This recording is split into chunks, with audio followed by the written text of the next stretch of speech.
All right, let's talk about something that sounds a little crazy.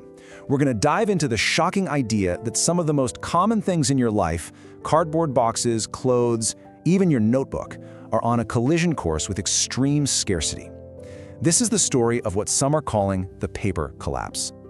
I know, it sounds like something out of a movie, right? Could the paper in your book actually be worth more than gold someday? But what if I told you the fundamental building block of our modern world is facing a perfect storm of pressure? We're going to break down the numbers and see if this humble piece of paper could in fact become a serious luxury item. So, to really get a grip on this idea of a collapse, we first need to understand the hidden engine that powers so much of our world. It's a substance you are literally surrounded by right now, but you've probably never given it a second thought. Let's talk about cellulose. Put simply, it's what gives plants their strength and structure. It's the skeleton of the entire natural world. And yeah, it is the most abundant organic polymer on the planet. For all of human history, we've just assumed it's, well, limitless. And when I say it's everywhere, I really mean it. That Amazon box on your porch? That's cellulose. The soft t-shirt you might be wearing, if it's viscose or lyocell, yep, that's cellulose too. It's in toilet paper, food thickeners, pill casings, building materials. It's the invisible fabric holding our modern economy together. Okay, so if the stuff is everywhere, what's the problem? What's the big deal? Well, that brings us to the first massive force at play here. The place we get most of our high-quality cellulose, our global forests, is getting squeezed like never before. Let this number sink in for a second. 10 million hectares. According to the UN's Food and Agriculture Organization, that's how much forest area we lost, on average, every single year between 2015 and 2020. That's an area the size of Iceland vanishing annually. This is the bedrock of the entire supply problem. And this isn't just one single issue. It's a bunch of different crises all happening at once. As you can see here, the reasons change depending on where you are in the world. Down in the Amazon, it's driven by cattle ranching and soy farming. Over in Southeast Asia, it's all about palm oil. The pressures are different, but the end result is exactly the same: fewer trees and less raw material for cellulose. Now, it's not just about the trees physically disappearing either. Politics and policy are playing a massive role.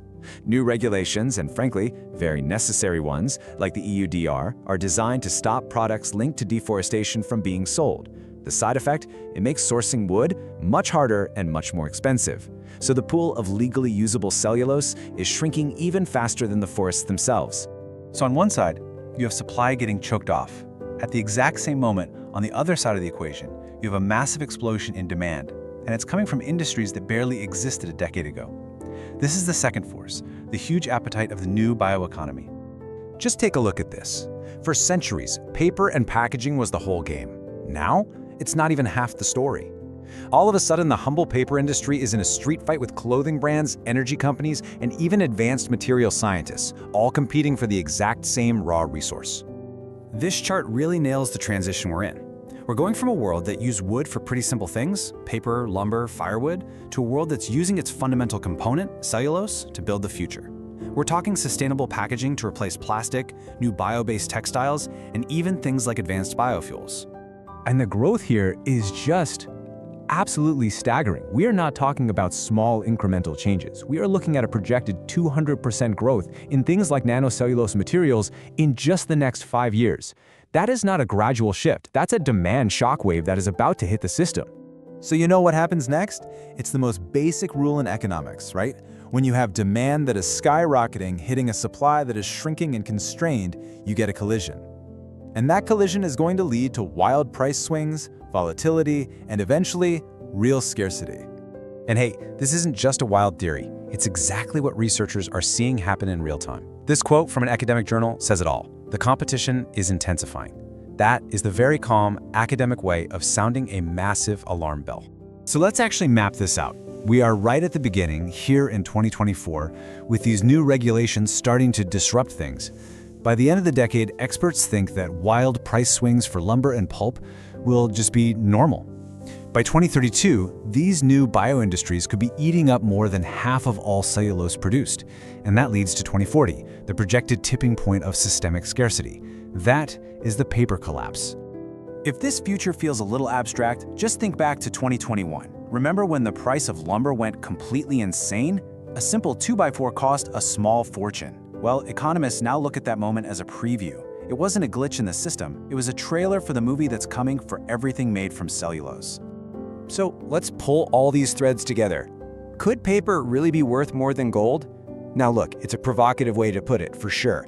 But it points to a future where the value we place on everyday, common materials could get completely turned on its head. So this is the four-step recipe for scarcity that we've just walked through. First, you put the squeeze on supply. Second, demand from new industries just explodes.